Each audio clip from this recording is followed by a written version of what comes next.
In this world, humanity has been pushed to the brink of extinction by the deadly creatures known as the 17 Beasts, and the only things that can be used to fight these monsters are the dug weapons wielded by the heroes. And on this day, one such hero is facing his final moments on the battlefield. He had managed to defeat the beast known as Eban Candle, but all the energy he used to fight has taken its toll on his body, so as Eban Candle explodes in a fiery blaze, Willem's body is petrified due to a curse, but 500 years later, he is revived as the sole survivor of the human race. One day, Willem is walking through the city when he notices a girl fallen, so he runs over and catches her before she hits the ground. People gather around to see what the commotion is, but instead of helping, they begin looking at her in disgust because she doesn't have any animal features. Catholi apologizes to Willem for all the trouble she caused, but he says it's not a big deal and asks her if she's new around here. Catholi admits that this is her first time in this city, so he gives her his hood to cover up and leads her away from the discriminatory crowd and into a back alley. He takes her to a shop and buys her a hat so she can keep her non-furry face covered, but before she can thank him, he cuts her off and tells her that this town sucks. It has food worse than Britain, a higher crime rate than Gotham, and the chances of getting mugged go up really fast if you don't look like them, so this isn't a good place for a tourist like her. He offers to take her to the port so she can leave the town, and Catholi appreciates him looking out for her, but there's still one place she wants to visit before she leaves, so she asks him if he would be kind enough to show her how to get there. Willem ends up agreeing to be her guide since he's got nothing better to do, but neither of them really know where they are going, so they end up getting lost almost immediately. But on the bright side, Catholi gets to see a lot of the better parts of the city and have a little fun too. Several hours later, they finally arrive at the highest point in the city, and the reason she came here is because she has always wanted to see a view like this. She thanks Willem for making today so special for her since she can finally leave with no regrets, and just then, Willem notices 3 armed men behind them, and it looks like they are here for her. Catholi takes one final look at the sunset before turning to Willem to thank him for such a memorable day, after which she goes over to the men who came to get her. Willem can obviously tell that this situation is strange, but he'd rather mind his own business than get involved in someone else's drama. Later that night, Willem goes to meet one of his friends, Grick, at the pub and asks how his other buddy, Anara, is doing. But unfortunately, Grick tells him that Anara messed up this morning and got himself eaten on the surface. Willem doesn't really know what to say at this point, so he apologizes for bringing it up, but Grick says there is nothing to be sorry about since they are salvagers and all salvagers have to be willing to accept death when they go out looking for treasure. Willem still looks upset, so Grick tries to cheer him up by telling him he's got some good news to share. He's got a great job lined up and Willem is intrigued at first, but when Grick mentions that it involves working for the military, he loses all interest. Grick tells him it'll be a good opportunity to make a lot of money, but Willem brushes him off and says he appreciates Grick looking out for him, but he doesn't want to get another job. He knows Willem is still dealing with the guilt from his past and can't bring himself to pursue happiness, but he's got to learn to move on with his life. Since Grick is being so insistent, Willem decides to go along with it and says he will do the job, so he asks for the details. Grick is excited and tells him it's a really easy gig since all he has to do is act as the caretaker for some special weapons in a military warehouse. That sounds shady, but Willem already decided he was going to go through with it, so later that night, he arrives on the island where he will be fulfilling his caretaker duties. However, as he is walking towards the warehouse, he suddenly gets attacked by a little girl with a stick, and even though he could easily dodge her, when she loses her balance, he chooses to save her instead. So he ends up falling in the muddy water instead. Just then, the girl Willem met earlier today comes up running up and she's shocked to see him here. Willem is equally shocked to see her and he has a lot of questions, but right now he's soaking wet and dirty, so he wants to get cleaned up first. Willem is taken to the warehouse where he has a shower, but now he has even more questions, since this place seems way too nice to be a warehouse. Once he's done, he gets dressed and walks out, but to his horror, he finds Niglado standing outside the door. He tries to act like he didn't see her, but she excitedly grabs him since she's so happy to see him again. Willem had hoped to avoid Niglado for the rest of his life, but unfortunately, she works here too, so Willem is going to be stuck with her from now on. Niglado decides to show Willem around a little and explains that this warehouse is run jointly by the Military and Merchants Guild, and she's here as the guild representative, so obviously Willem is the military's representative. And personally, Niglado thinks he looks really good in his uniform, but hearing compliments from her just makes him worried that she might eat him. She pours him a cup of tea and assures him that while she may find him delectable, he's the last of his kind, so she would never be so impatient as to gobble him up immediately. That is, unless he wants to give her permission to eat him. Niglato is really desperate, so she'd settle for gobbling an arm, a finger, or maybe even Willem's juicy meat, but Willem shuts her down immediately. Anyway, Willem changes the subject and asks Niglato what his job as a caretaker is, but she informs him that he doesn't really have to do much. In fact, the last two military caretakers never actually showed up on this island, so if Willem wants, she can help him arrange accommodations elsewhere. Willem tells her that won't be necessary since he actually plans on doing his job, plus he doesn't trust Niglato enough to let her arrange his accommodations anyway. Niglato calls him mean for not trusting her, but it's hard to blame him since Niglato quite literally loves devouring people. That aside, Niglato is glad Willem is really going to stay here since it means she can take care of him again, but while Niglato is staring at Willem all cutesy, he needs to remind himself that when she asked if she could gobble his meat, she probably meant that in the literal sense. Just to make sure he isn't in any danger, he asks Niglato if she intends to eat him, and she answers that while she does want to get a taste of his meat in more ways than one, she won't do it unless he gives her permission. Willem acts like he didn't hear that, and instead asks Niglato for some information about what kind of job this is, because from what he knows, he is meant to be taking care of some special weapons, but he hasn't seen anything like that around. Niglato understands why Willem is confused, so she goes over to the door and opens it, revealing four little girls who had been eavesdropping, and tells him that these are the special weapons Willem will be taking care of. The next morning, Willem is introduced to all the children that live here, and he's wondering when the child labor laws got repealed because it makes no sense to him how these kids would be considered military weapons. Regardless of the ethics of the situation, he is still meant to be their caretaker, so he tries to make a good first impression on them. However, all the kids are deathly scared of him for some reason, so whenever he tries to get close to them, they mostly run or hide. Just then, Niglato licks him on the cheek and says the serious look on his face made him look so delicious, so she couldn't stop herself from tasting him. While a little disturbing, Niglato's inappropriate actions did give Willem an idea of how to win over the kids. He heads over to the kitchen and girls follow him to see what he's up to, but they are surprised that Willem can cook so well. When he's done, he holds out a spoon for Keithalie to taste the food he made, but she's too embarrassed to do it, so Nefren tastes it instead, and she absolutely loves it. Step 1 of Willem's plan is finally done, so he moves on to step 2 and uses his sauce to make some delicious pudding for the kids. The kids absolutely love the dessert, and where they were avoiding him before, now they are pretty much flocking to him. A little while later, he's outside watching some of the girls play with one another, but while chasing after a ball, Almida falls off a cliff. None of her friends really seem to care though, so Willem runs down to check if she's alright. Almida is clearly not alright, but she kinda just awkwardly laughs about nearly getting herself killed and hobbles over to get the ball despite her severe concussion. Willem is starting to realize that something is off about these girls, so after treating Almida's wounds, he asks Niglato for a proper explanation. Niglato asks him if he's sure he really wants to know, because once she tells him the truth about the girls, he won't be able to look at them the same way ever again. Willem is already well aware of the 17 beasts that roam the surface, so Niglato leads Willem down into the basement where the weapons used to fight those beasts are kept. Willem is shocked to see this since these are all dug weapons used by the human braves centuries ago, and the only people capable of wielding the weapons are humans. But the beasts wiped out almost all life on the surface, including the humans, so all the surviving species were forced to live on various floating islands.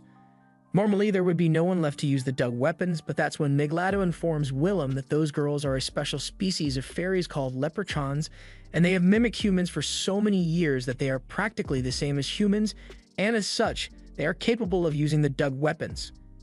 And to make them effective weapons, the girls have been raised to have no regard for their own lives, so they would happily march to their deaths at any time. In fact, Willem is informed that Keithalie and Aithia are out on a mission right now, so he heads to the port to wait for their return since he's worried about them. Thankfully, the two of them return in one piece, but while Aithia seems to be perfectly fine, Keithalie is out cold. Willem carries Keithalie back home, and when she finally wakes up, she's surprised to see Willem sitting at her bedside. She asks him why he's here, but he says he's the caretaker here, so it's natural for him to take care of her. Keithalie still insists that he doesn't need to bother himself with looking after her, especially since she doesn't have much time left. Willem asks what she means by that, but Keithalie explains that in 5 days, Island 15 will be attacked by a beast. Normally, beasts wouldn't be able to reach any of the Sky Islands, but this one in particular can release part of its body to attack the islands in the sky. Willem asks how she's sure that the beast will attack in 5 days, but after centuries of fighting beasts, the people of this era have developed ways to predict their attacks. And by using her dug weapon at max output, Keithalee can generate enough energy to blow herself up and take the beast out with her. She's not happy about it, but she feels that it's necessary to make sure no one else has to die, so she asks Willem if he would grant her a final wish before she dies. She blurts out that she wants a kiss, but then she realizes that she said that out loud, so she rolls over in embarrassment. She says she doesn't want to talk anymore, but Willem rolls her over, and just like she wanted, he gives her a kiss. On the forehead, but still a kiss. Keithalee is so shocked that she barely felt the kiss, so she's about to ask him to give her another one, but Willem is already rolling her on her back and taking her shirt off. He explains that the reason Keithalee felt so weak after coming back is because she used too much venom, and it's causing muscle soreness, but a good massage should fix it. After Keithalee falls asleep, Willem heads to the records room to search for anything that will allow Keithalee to survive her mission, but this place is an unorganized mess, so it's going to take a while. Nefren notices Willem hard at work and she feels like helping him out, so she offers to assist him with his search. By the next morning, Keithalee is finally awake, and she is hit with a second wave of embarrassment after she recalls how she asked Willem to kiss her yesterday. She eventually overcomes the cringe and decides to get out of bed, but just as she is heading out the door to go look for Willem, some of the other kids tell her that Willem is sleeping with Nefren. It's technically true, but they could have worded it better since Willem is just letting Nefren sleep on his lap because she was up all night helping him. Keithalee asks what they were doing here, so Willem explains that he was looking through the records for a way to prevent Keithalee from having to blow herself up during her mission. But hearing this upsets her, so she tells him she doesn't need his pity. This is the only way for them to defeat the beast, and she has already made her mind up to go through with it. Willem can see that she isn't willing to compromise on it, so he asks if she wants to have a little training match with him so he can prove his point. Keithalee is confused by his request, but she goes along with it anyway. Although she warns Willem that fairies like her are the only people who can wield the dug weapons properly, Willem ignores her warning, so the match begins and Keithalee intends to end it in one swing. However, a second later she lands face first in the dirt. She keeps attacking Willem, and Willem keeps flexing his skill on her while he gives a lecture about how ignorant she is about the dug weapons. This is a sword, not a self-destruct bomb, so the fact that she has been fighting with it without knowing how to use a sword is surprising. Willem tells her she could just learn to fight the beast normally instead of resorting to blowing herself up, but Keithalee refuses to listen to him and insists that blowing herself up is the only way to keep everyone safe. She is still in denial, but Willem says the fact that she lost to him means she is sorely lacking in technique, but her power, stamina, and fighting instincts are pretty good, so he's sure she can improve enough to come back from her mission alive. And now that he has proved his point, Willem proceeds to pass out. While he's unconscious, Willem has a flashback to the day he defeated Ebon Candle, and even Ebon Candle was surprised that Willem could do something like this, but he also mocked him because all the spells Willem used in the fight are surely going to come back to haunt him as a curse, so he wouldn't survive. However, Ebon Candle will be able to revive himself eventually, so while Willem may have won the battle, he ultimately lost the war. And as Willem comes to terms with his fate, he apologizes to his friends Lilia, Soong, and Almaria for not being able to protect them. A little while later, Willem wakes up in the infirmary with Niglato looking after him, and she's really worried because while he was out, she ran some tests on him and discovered that Willem's body is practically falling apart, but he tells her it's due to his past. Niglato notices the girls trying to sneak in since they are worried about Willem too, so she takes him aside and explains his story. Years ago, Niglato was part of a salvager group, and while on the surface one day, she came across a man petrified and frozen in ice. They took him back to one of the Sky Islands so they could undo the petrification curse, but when Willem finally woke up, he went into a frenzy because he did not know what was going on. Eventually, they managed to calm him down so they could tell him about the current state of the world. Humans had turned all other races against them, but they kept fighting, so eventually they were wiped out entirely, leaving Willem as the last human alive. Niglato was worried that the kids might turn against Willem since most people hate humans, but they are actually really interested in hearing about his past. But while the others do that, Keithalee flies off because she has a lot to think about. Later that night, Willem is out in the field doing some maintenance on Keithalee's dug weapon to relax himself when all of a sudden, Keithalee returns. She asks him what he's doing with her weapon, so Willem decides to put on a little show for her. He disassembles the dug sword for tuning and explains that all those tiny fragments are talismans that were stuck together to form a blade. Although most of the individual talismans are pretty useless, They do things like give directions to the north, prevent nightmares, or stop you from getting burnt. But their true power comes from the wielder chaining talismans together to create entirely new effects. Keithley tells Willem that she's willing to learn his way of fighting, and Will is glad to hear it, so he offers to make a deal with Keithley. If she gets stronger and manages to come back alive, then he will do anything she wants. Upon hearing this, Keithley sits up and is about to say something, but Willem already knows what she's about to say, so he tells her she isn't allowed to ask him for anything lewd. She's a little disappointed, but she has another wish in mind and tells Willem she wants him to bake a cake for her if she comes back alive, but she's going to need his help to make sure she can survive, and Willem is more than happy to train her. 2 weeks have now passed since Keithley and the others went on their mission, and they haven't heard any news about the girls, so Willem is starting to get anxious that they might have died in battle after all. Milada can see that he is worried, so to get his mind off it, she asks him if he wants to do a small job for her. One of the little girls, Tiat, is due for a checkup up at the Corna de Lucha General Hospital for a routine checkup, so Willem and Tiat get on an airship and head for the Corna de Lucha Island. It takes a whole day of travel, but when they finally get there, Tiat is really excited because she loves seeing new places. Willem asks her if she wants to do a little sightseeing since she doesn't come here often, but Tiat declines because this is a serious trip, so she'd never want to do something as silly as go sightseeing. Although Willem can tell that Tiat is just trying to act like an adult, so he makes a compromise and says he wants to take a look around while they walk to the hospital together. Tiat is overjoyed to hear this, so the two start taking the scenic route to the hospital, and Tiat is loving every single landmark they come across. They even spot a fountain with an urban legend that says couples who come here will be happy for 5 years, although it doesn't look like the legend is working for that dude who just got smacked. Just then, they hear a commotion happening over in the market, so they head over and see 2 thugs destroying a rabbit's stall. They keep chanting something about annihilation, but Willem doesn't really want to get involved. So when the thugs try to flee from the police, he just trips them up and leaves them to be captured by the police. It's getting pretty late, so Willem tells Tiat that they need to start heading to the hospital soon, and even though she's disappointed that she can't have any more fun, she sucks it up and heads in for her examination. While Tiat is still being examined, the doctor comes up to Willem and tells him there's nothing out of the ordinary with Tiat, and that's good to hear, but Willem still doesn't know what the purpose of this checkup, so he asks the doctor for an explanation. The doctor explains that not all fairies are capable of using dug weapons, so those who awaken the ability to do so are brought here for an examination and tuning so they can become fairy soldiers. A little while later, Tiat is done with the checkup, but she's going to have to stay here overnight so she can be tuned, whatever that's supposed to mean. The nurse tells Willem that the procedure will be done by noon tomorrow, so Willem asks Tiat if she'll be fine staying here by herself. Tiat tells him he doesn't have to worry about her, but she's curious about where Willem will be sleeping since he can't stay here. Willem tells her that there's a special rest house reserved for officers like him, and as it turns out, being their caretaker puts him pretty high in the military rankings. He is ranked as a technical officer, and with that rank comes the perk of this amazing room in the local military base, so Willem spends the night here, and the next day he prepares to go pick Tiat up. However, as he's about to leave the base, he accidentally bumps into a dog woman. This was clearly an accident, so he tries to move on and continue with his plans, but the woman stops him because she has a favor to ask. She wants to know if Willem can help her get in touch with Limeskin since there's something she needs to discuss with him. But Willem tells her that Limeskin is currently with Keithley and the others fighting a beast, and a magic barrier was put up around the area, so communications would be impossible. Just then, here's some soldiers panicking because they just received some news about the mission Keithley was sent on, and to his horror, they tell him that the mission was a failure. Willem falls to his knees in tears at the realization that Keithley and the others most likely died in battle. However, even though the mission was a failure, it turns out that Keithley and the others are actually still alive.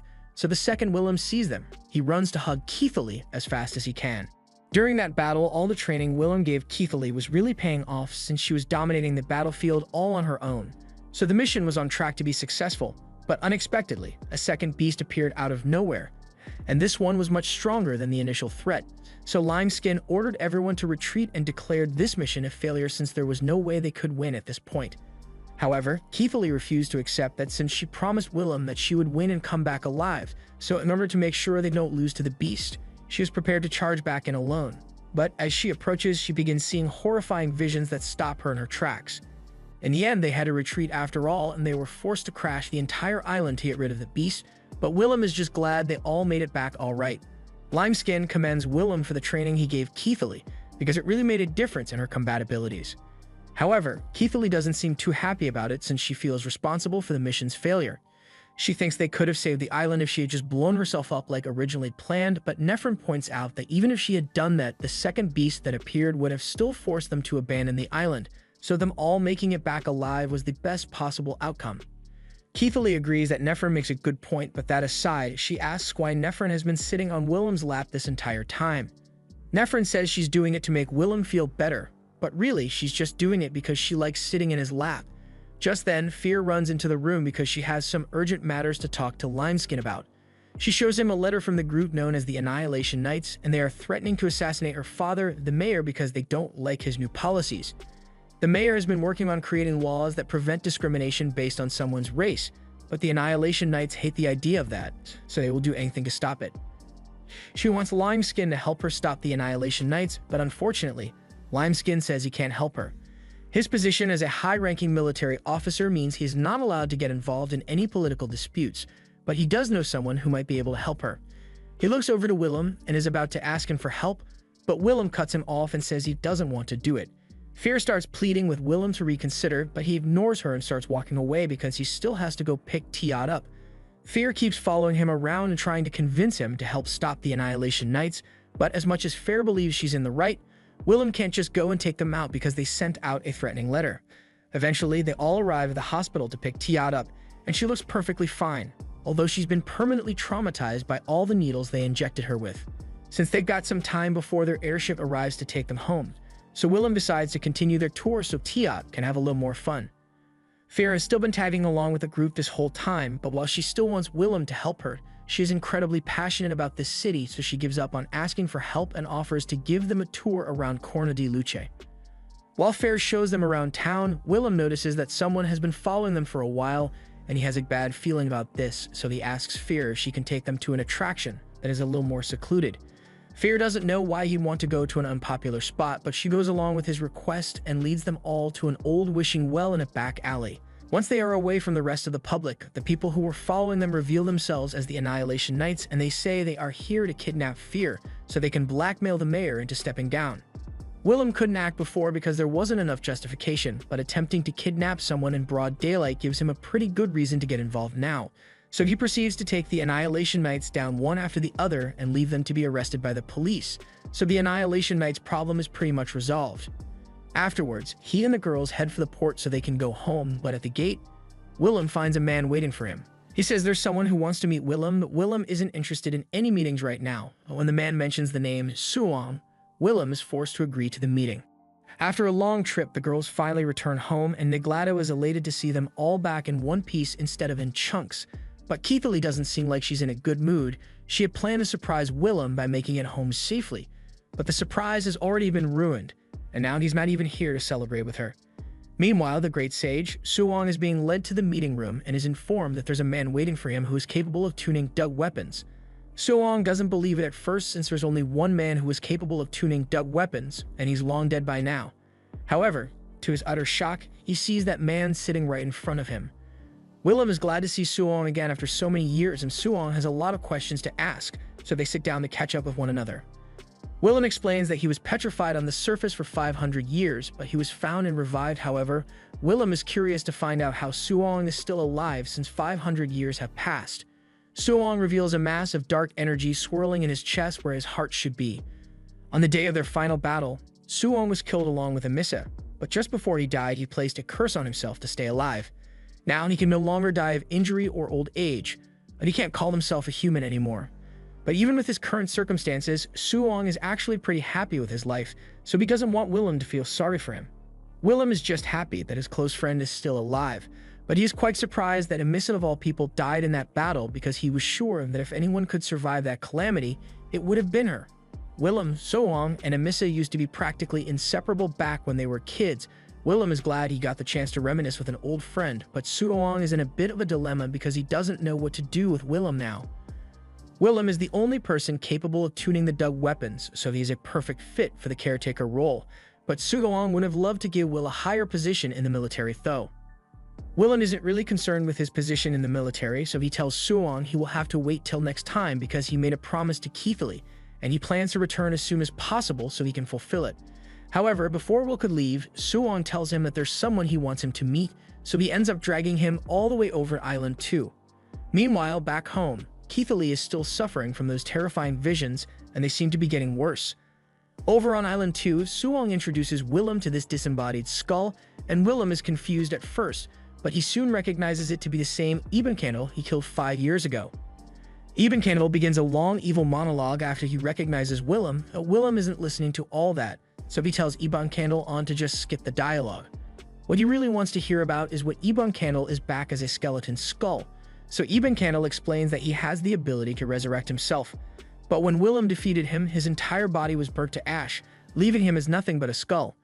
And Eben Candle has been using his powers non-stop ever since he resurrected to help keep the islands floating, so he hasn't had a chance to start regenerating his body. Thanks to Eben Candle and Suong's combined power, they managed to raise several islands into the sky and keep them floating so the population to escape the beasts, and by chance, the islands have managed to stay afloat for the last 500 years. But now that Willem is back, they won't have to run anymore. If he can tune all the dug weapons, then they will be able to fight at full capacity to defeat the beasts and reclaim the surface, no matter how many fairy soldiers they need to use. That last statement doesn't sit right with Willem, so he grabs Suong by the neck and demands to know if he's the one who came up with the idea to have the fairy girls blow themselves up to fight.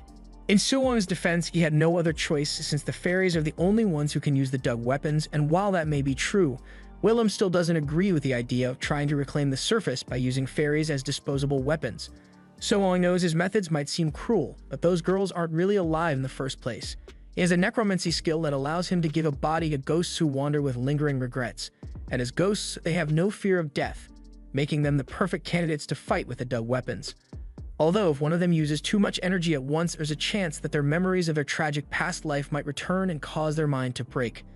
And coincidentally, a report comes in at that exact moment informing them that Keithley's past memories returned and it has left her brain dead.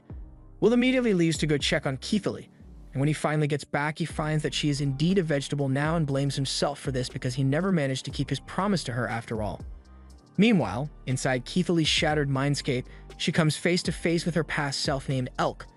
By this point, she had lost all her sense of who she is or why she would want to continue alive, so she would normally be doomed to wander this realm aimlessly forever. However, she recalls the promise she made to Willem that she wouldn't let herself die, so she regains her self-awareness and returns to her body. At the same time, Willem had been sitting next to Keithley's bed with Miglato all night, and he is still blaming himself for what happened to Keithley. He has lived through enough tragedy to know that not everything can be fixed, but even so, he still wanted to make Keithley happy. However, he clearly failed at that, so he wonders why Keithley ever liked him in the first place. Just then, he hears Keithley's voice as she tells him that she has a lot of reasons to like him. He was the first person to help her when they first met. He was the first to show her a way of fighting that didn't involve sacrificing her life, and he was the first person she ever fell in love with.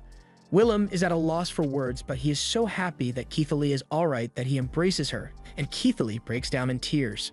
The next day, Willem begins training some of the other girls in the front yard, and Keithley seems to be doing a little better, but for some reason her hair has started changing color. Elsewhere, on one of the surface surveillance ships, two fairy soldiers, Moff and Ron, are in their room while Ron takes a look at some of the ancient books they found on their recent expedition.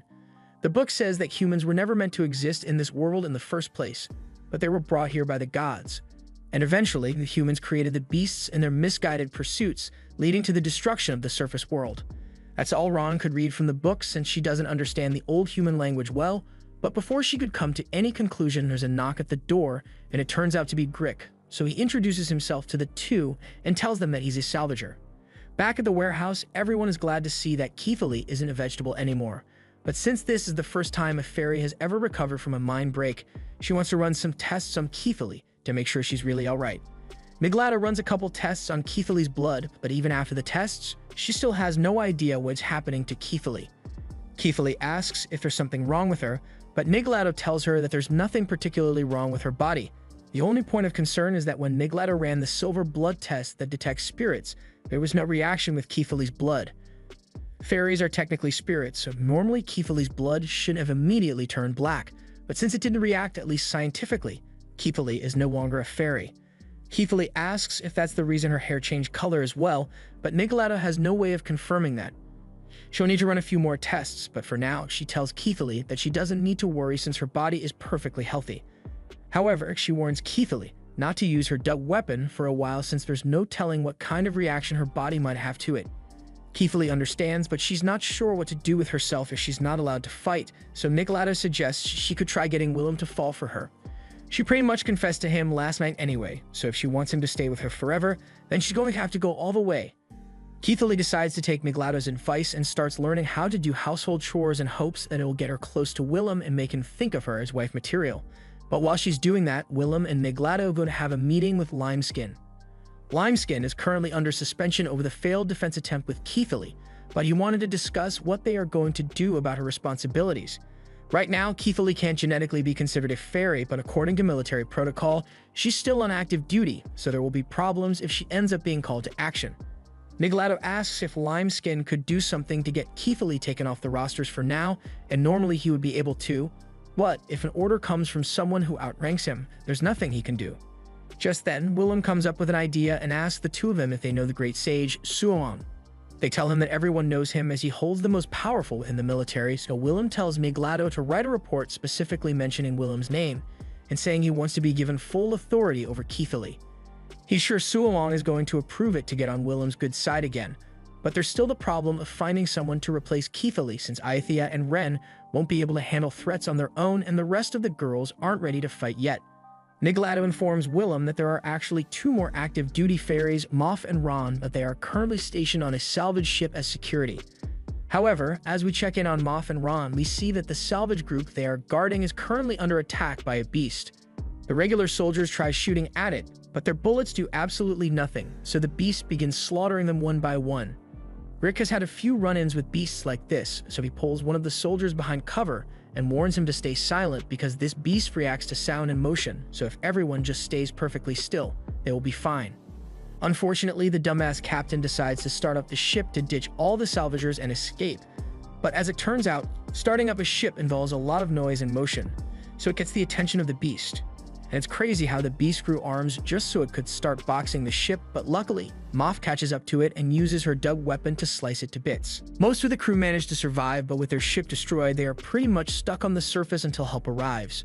On the bright side, Grick tells the girls that they won't have to worry about fighting any more beasts for a while since that one was of the Fourths, and those kinds of beasts usually don't live near one another, so there shouldn't be any more in the area. Back in the sky, Willem is ordered to head to the 45th island to be debriefed on the situation. He is informed that a rescue mission has been approved to recover the fallen salvage crew, and he is to send one ferry soldier to help. But the transport ship they would normally use is being remodeled, so it'll take 15 days to get it ready. Willem asks why they don't just use a smaller ship to rescue the crew as soon as possible, but his superior explains that the crew was a crew of salvagers, and they were carrying a ton of valuable relics and antiques from the human ruins, so they need a large ship to carry it all back. Willem knows he won't be able to convince his superior to change his mind about this, but he reminds him that if they wait 15 days, then the chances of the crew being attacked by beasts are much higher. However, the superior says there are 2 fairy soldiers with the crew, so they should be able to protect everything, even if it means sacrificing themselves in the process. Willem is enraged to hear his superior talk about the fairies as if their lives are worthless, but he maintains his composure and says he has a favor to ask. Afterwards, Willem heads outside to meet Keithley, who has been waiting for him. He tells her he's going to send Nephron on the rescue mission, but will personally accompany her this time because he is sick of sending the girls into dangerous situations without him. There's also another reason he wants to go since the salvage team found a dug weapon with the ability to keep the user's mind in perfect condition. He knows Keithley won't admit it, but he can tell that the disintegration had some lasting effects on her, and there's no telling when it might get worse, so he wants to use the sword to help her. Keithley is glad that Willem is worrying about her, but she doesn't want to let him risk his life alone, so she says she will go with him. Willem is firmly against the idea since Keithley genetically isn't a fairy anymore, so she can't fight. And besides, there's no way his superior would ever authorize her to go on the mission with him. However, later that day, Keithley manages to get authorization to accompany Willem on the mission, and she's really happy about it, but Willem points out that the only reason she was authorized is because his superior thought Keithley was his lover. When Willem introduced her, his superior thought he wanted to bring Keithley along for some naughty fun. He doesn't like the fact that he is being misunderstood here, but Keithley says she doesn't mind the misunderstanding and would happily do that stuff for Willem if he asked, but Willem shuts her down. The next morning, Keithley is in the kitchen making breakfast and Willem is sleeping in the library again, so Aethia comes to wake him up. She warns him that he's going to be late for breakfast if he doesn't get up soon, so Willem wakes up, but he accidentally knocks Nephron onto the floor since she was sleeping on top of him. When Keithley finds out that Willem was sleeping with Nefren again, she gets mad, but Willem defends himself and says Nefren snuck on top of him while he was asleep, so he didn't know she was there. However, Keithley knows that's BS since Willem can sense incoming threats even in his sleep, so that means he willingly let Nefren get close to him. Willem still doesn't see what the big deal is since Nefren is perfectly harmless, so Keithley asks if he would have let Niglato get that close to him. Willem tells her that Niglato is different since there's a very real threat that she might eat him, but if that's the case, then Keithley asks what he would have done if she had tried to get on top of him. Willem doesn't want to lie, so he tells her that since she's a woman, he would have gotten embarrassed and kicked her out of the room immediately, but for some reason, this response actually makes Keithley happy. He's incredibly confused, so he goes to ask Niglato for some advice, and she tells him that Keithley is happy specifically because he thinks of her as a woman, and that means she's got a good chance as Niglato's rival in love. Willem is confused again because there's nothing going on between him and Niglato, but Niglato tells him that she likes him quite a bit. And since she's a troll, her species is compatible with Willem, so they could probably start a family together, and honestly nothing would make Niglato happier than being with Willem, but she chose not to pursue him for Keithley's sake. Willem is stunned and doesn't know how to respond to Niglato's confession, but she doesn't expect a response and tells him they can just pretend like they never had this conversation. After that, Willem heads outside and notices all the girls looking up at the sky. Keithley explains that there's a meteor shower happening, so they are really excited to see it. And while Willem is watching the shower too, she decides to finally make a move and nervously tries to hold Willem's hand. But to her surprise, Willem beats her to it and holds her hand instead. There's a good chance she might actually get a happy ending here despite the blue hair romance failure rate. But the moment is ruined when one of the girls falls off the edge of the balcony. Willem races to save Almeda, but he's too slow, so Keithley uses her wings to fly forward and catch her. Thanks to that, Almeda is fine, but Willem is really upset that Keithley used her powers in her current condition. He warns her that generating venom like that could cause her mental disintegration to get even worse, and he doesn't want to lose her. Keithley assures him that she's perfectly fine, but later that night, while she's in the shower, she starts having more visions of her past life, causing her hair to become even more red. Keithley heads out to try and clear her head, but she is still having those strange visions, and they have become even more vivid than they were before. Just then, she hears someone approaching, so she turns around and sees Aithia standing there.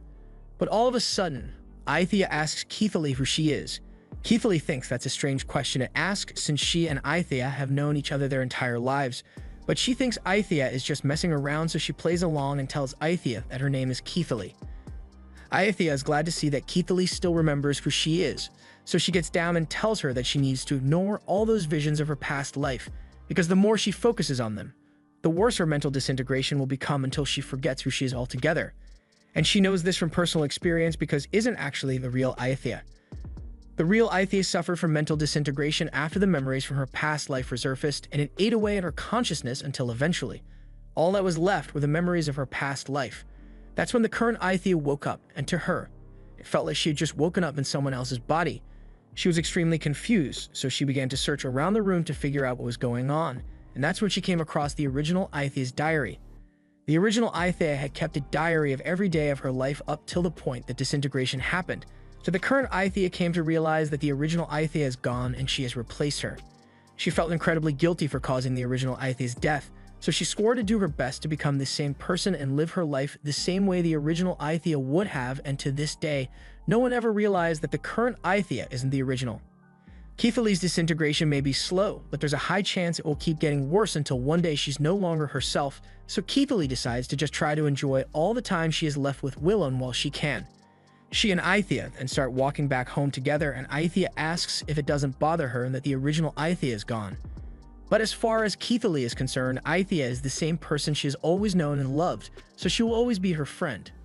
The next morning, Keithley seems to be full of energy as she runs through the halls while cleaning. Niglato comes out to see what all the noise is about, and she is shocked when she sees that Keithley's hair has become even more red. She knows this is a bad sign, but since Keithley is trying to stay positive, she doesn't say anything and compliments her on the new hair color. Keithley has accepted the fact that her mental disintegration may get worse, so right now, she wants to live her life to the fullest. A little while later, Willem is having tea with Niglato and Keithley, and he's a little worried about the rescue mission. So he asks if Nalf and Ron are going to be fine since they've been stuck on the surface for a while now, and they'd probably have to fight a lot of beasts. But Niglato thinks they should be alright, especially since the military is working around the clock to get the ship ready for the rescue mission. Meanwhile, over at the camp, Noph notices Ron is up late reading that ancient book, so she comes over to sit beside her. She asks if Ron managed to decipher any more of the book's text, so Ron tells her that she found something about what the humans did to the surface, but Noph isn't actually interested in that, so she falls asleep on Ron's shoulder. Late into the night, Willem is still awake working on the plans for the rescue mission, so Keithley comes into his room to bring him some tea. While she's here, she asks Willem if he would be willing to teach her some of the things he does, like how to tune the dug weapons or how to do the massage for venom poisoning. Willem doesn't mind, but he warns her that those skills take a lot of time and effort to learn, and he doesn't want her to push herself too much. She has been trying to hide it, but Willem noticed that she has been losing her memories recently. She has been forgetting little things like names or previous conversations, but once he gets his hands on the lapid dug weapon, he's sure they can stop her mind from deteriorating. The next morning, the ship is ready, so Willem, Nefren, and Keithley prepare to head out on the rescue mission. Once they arrive at the Salvage team camp, they meet Noph and Ron. And while all the injured crew members are being loaded onto the rescue ship, Ron greets Nefren and Keithley, since it has been a while since they last saw each other. It's nice to see them again, but Ron is a little confused by Keithley's new hair color, as well as the fact that there is a random man with them. This is the first time they've met, so Willem introduces himself to Ron and tells her that he's the new ferry warehouse caretaker. Since Willem doesn't have any animal features, Ron thinks he might be a troll like Niglado, maybe even her husband, but Willem corrects her and says he is just a human. Neither Ron nor Noph believe that Willem is really a human, and Willem doesn't really want to waste time trying to prove it to them. So he changes the subject and says there's something he wants to do for them. A few minutes later, Noph is lying on a table while Willem gives her a massage to deal with her venom poisoning from all the fighting she did. And Noph absolutely loves it, but Ron refuses to sit back and watch her friend get touched. However, a moment later, Willem is touching Ron, and as much as she wants to stop him, she's really enjoying the massage. So much so that she's making inappropriate noises, and Willem is starting to feel a little uncomfortable because of it. When he's eventually done, Noph thanks Willem for his massage since she feels a lot better now, and Ron begrudgingly admits that Willem's technique was effective, but she's never letting him do it again. Willem can tell that Ron is having a hard time trusting him, and she says that's because he's a human, the species that released the 17 beasts into the world, so it's natural for her to dislike him. After the appearance of the beasts, the landscape of the world was completely destroyed in a matter of weeks, but to this day, no one knows how the beasts managed to reproduce so quickly, or how they exist in the first place. There's a possibility that they are some kind of failed bioweapon made by the humans, but for that to be the case, something must have been used as a host to grow and construct them. Keithley thinks it's ironic that the beasts are bioweapons made for the sole purpose of fighting, because that's the exact same reason fairies were made, with the only difference being that they fight the beasts. Until Ron knows the whole truth about the beasts and the role humans had in their creation, she can't bring herself to trust Willem, so she walks away. Noph, on the other hand, kind of likes Willem, but since Ron is walking away as her friend, she goes with her. Willem doesn't want to sit around all day, so he says he wants to go over to the ruined site and see what's going on over there. But he strictly forbids Keithley from coming with him since he doesn't want her to push herself too hard. Keithley doesn't like it, but she promises to stay on the ship since Willem insists. But while he's gone, she happens to run into a couple of soldiers playing poker in one of the rooms. The soldiers recognize her as the secretary officer Willem came with, and in the military that can only mean one thing, so they start joking about Keithley, probably giving Willem the Hawk Tuah treatment later tonight. Meanwhile, Willem arrives at the base camp and finds Grick yelling at his superior because he just sent a large group of people out to recover more items. The superior doesn't understand why Grick is so angry, so Grick explains that every time a group of more than 7 has gone on a solo expedition, they never come back alive. The superior still isn't convinced and tells Grick that the items they could recover are far more important than some silly superstition. Willem already knows there's no way they can recall the expedition squad, so he tells Grick to just let it go and prepare in case something goes wrong. For now, Willem heads back to the ship to check if the dug weapon he is looking for was stored there, and upon his return, he finds that Keithley has been busy doing a lot of cleaning and the soldiers have taken a liking to her for her work ethic. She looks like she's having a good time, so Willem decides to leave her there and go look for the dug weapon by himself. All of a sudden, a massive earthquake hits, so everyone is put on guard. But Keithley is especially affected because the earthquake triggers one of her past memories and she sees the name Lilia flash through her head. Keithley has a flashback to her life as Elk in a blank room, and for some reason the hero, Lilia, smashed her way into the room. Elk was confused, so she asked who Lilia was and what she was doing here.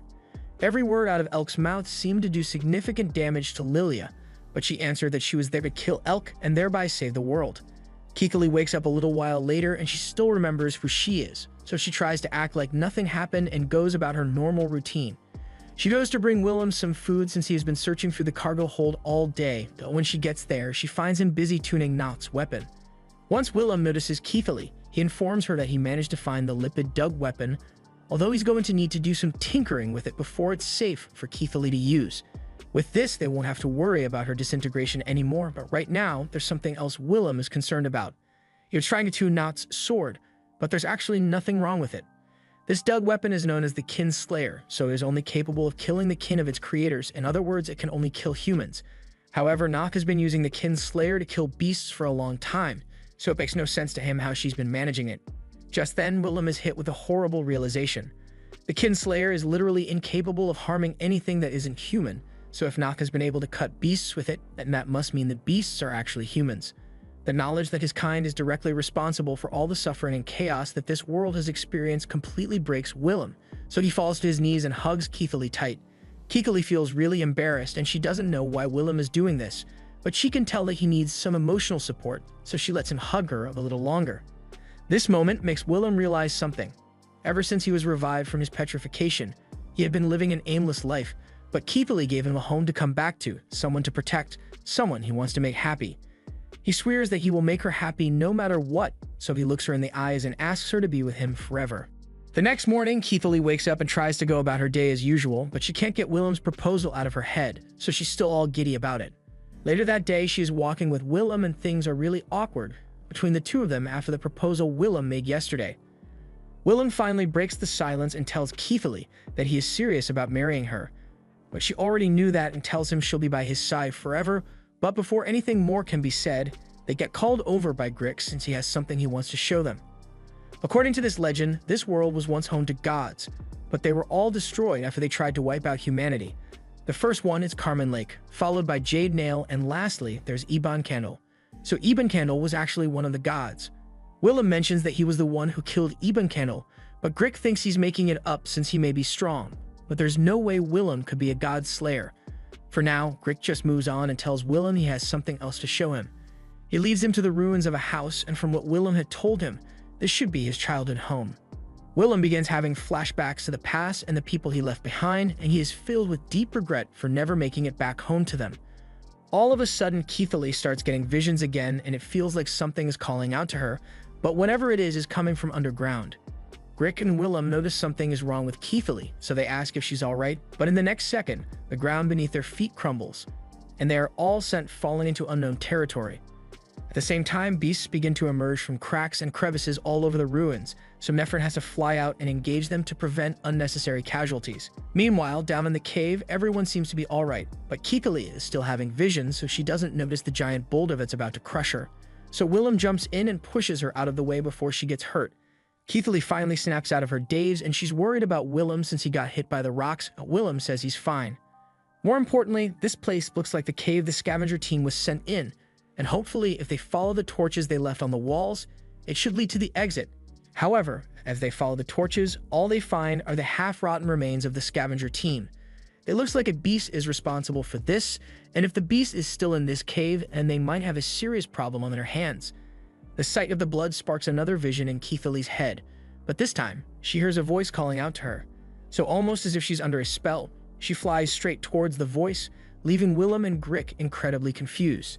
They follow her through the cave until she arrives at a large opening with an ice crystal in the middle. Grick is surprised since there's a person inside the crystal just like Willem was. Elk is inside the ice, and as Keithley touches it, her hair almost completely turns red, but before she could totally lose herself, Willem snaps her out of it. Grick and Willem notice the little girl in the ice, and Grick can't believe he found a person in ice again, but there's no chance that she's still alive because she has a massive hole through her chest. Willem recognizes the wound to be a curse from Dug weapon Signorus, but Grick doesn't understand what's so special about it. Willem explains that Signorus has a special curse imbued on it which can turn anyone, whether god or mortal, into a corpse, so if that curse was used on this girl, Willem is sure she couldn't have been a regular human. There are still a lot of unanswered questions, but right now, this cave is on the verge of collapsing, so Grick points to the exit and tells them to hurry before they get trapped here. They manage to make it back to the ship alright, but the attack from the beasts left it severely damaged, so Willem's superior is going to have to fix it before they can get out of here. Meanwhile, Keithley's disintegration has gotten a lot worse, so she's become completely unresponsive. Inside Keithley's head, she meets Elk again, and Elk is glad to see her. There's a story she wants to talk about, so she tells Keithley that a long time ago, humanity threatened to destroy the world, so 3 gods decided to leave an army to wipe them out. However, humanity managed to win the war after a human brave killed the leader of the gods, so there was no one left to stop the humans anymore. Elk was the leader of the gods, but she explains that she is also Keithley's original soul. Fairies like Keithley are made using the souls of children who are too young to realize that they are dead, so Keithley's entire existence is basically a dream. As such, it's only a matter of time before she fades from existence entirely, but Elk likes Keithley, so she brought her in here to preserve her memories. Meanwhile, outside, beasts are currently attacking the ship, so Naft and Ron are forced to deal with them. But there are way more beasts than they expected, so they might not be able to make it out of this alive. Willem's superior successfully manages to fix the ship's engine, so he tells everyone to prepare for immediate takeoff so they can escape the beasts. But unfortunately, the beast managed to breach the ship, so the people on board are now in serious danger. They try fighting back with guns, but one immediately gets a hole punched through his chest, and the others are about to suffer the same fate. However, luckily, Nephron runs in and slices the beast's tentacles off. She then parries all the beast's subsequent attacks before slicing it in half, and once it's finally over, she falls to her knees in exhaustion. However, she doesn't have any time to rest because the beasts begin to regenerate and attack again. Meanwhile, Willem is still by Keithley's side, and he apologizes for failing to make her happy like he had promised, but all of a sudden, a beast smashes through the wall, so Willem decides to take his anger out on it. Meanwhile, inside Keithley's head, Elk asks Keithley if her memories and feelings are still intact, but Keithley barely remembers anything of her life. However, as long as her feelings stay intact, Elk says Keithley will continue to exist so she can stay here and watch the outside world. Willem goes on a rage-filled rampage through the ship, destroying all the beasts in his way. Willem has been fighting all his life because he wanted to protect those close to him, but every single time he has tried to help, he always fails to save those he cares about the most. The only thing he has ever been good at is fighting, so that's exactly what he's going to do. Elsewhere on the ship, some other soldiers are being attacked by a beast, but at the last second, Nephron arrives to save them. However, she has been fighting the beasts non-stop for a while now, and she's on the verge of collapse from her injuries, but she's still going to fight regardless. Meanwhile, outside, Ron is doing her best to get rid of all the beasts on the exterior of the ship, but while she's distracted, the beast manages to grab her from behind and restrains her while another closes in for the kill. Ron desperately tries to get out of its grasp, but nothing she does is working, so she closes her eyes and waits for death. However, at the last second, Willem arrives and takes out the beast holding Ron before catching her and kicking the other beast off the ship. He asks Ron if she's alright, but she's more interested in figuring out how Willem just saved her. Willem begins walking away to continue fighting, but he has already sustained severe injuries, so he collapses on the deck after a few steps. Ron takes him to cover for safety, and a few minutes later, Willem regains consciousness, but he refuses to let himself rest even for a second. Ron tries to stop him and says he will end up killing himself if he goes back out there, but Willem doesn't listen to her. Fighting is all he is good at, so he's going to fight till the end, even if it kills him. But before he goes, he warns Ron not to use her powers too much, because all this fighting would push any fairy to the brink of venom overload. From her mindscape, Keithley watches as Willem walks through the ship with a death wish, and she doesn't like it, so she tells Elk that she has a favor to ask. Elk already knows what Keithley is going to say, so she outright refuses. Keithley tells her she made a promise to Willem that she would always be by his side, plus there's something she still needs to tell him. Elk tries to talk Keithley out of it, since if she goes back, she will fade away entirely, all her memories, all her feelings. Keithley as a whole will cease to exist. Keithley doesn't like the idea of disappearing forever, but she hates the idea of Willem dying alone even more, so regardless of the consequences, she wants to go back to him. Back on the ship, Nephron is still fighting the beasts, and she's still holding her ground, but the venom buildup is starting to cause her mind to disintegrate as well, so she gets knocked into a crate. She is starting to lose control of her body, and she knows that there's no way she will survive at this point, so she gives up on trying to keep her venom at a moderate level and goes all out to kill the beast. After that, Nephron is left convulsing on the ground, and to make matters worse, one of the ship's engines is blown out, so it tips over and Nephron is about to fall out. The soldiers want to try to save her, but she tells them to stay away since she has already gone past her venom limit, so at any moment she might explode.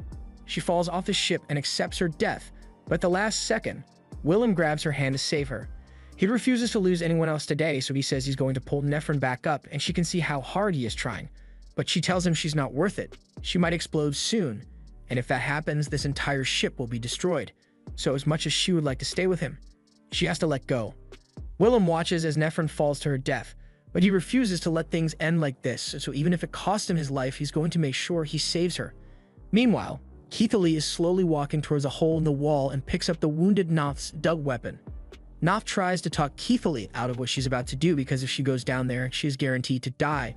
But Keithley is willing to accept that because she's gotten to experience true happiness, so nothing else matters now. She dives off the ship and begins flying towards Willem and Nefren to save them, and just before they hit the ground, she manages to cushion the fall with her wings. Willem and Nefren are shocked to see Keithley. There's no time to talk since there's still a horde of beasts to deal with. Keithley activates the dug weapon and charges towards the horde for one final battle, and as she fights, she reminisces about all the wonderful memories she has had with Willem. It may not have been a perfect life, but Willem made her special, so she wouldn't change a thing about it. And as the beasts pierce through her body, she opens her fairy gate and unleashes a massive venom explosion, killing all the beasts in the area, including herself.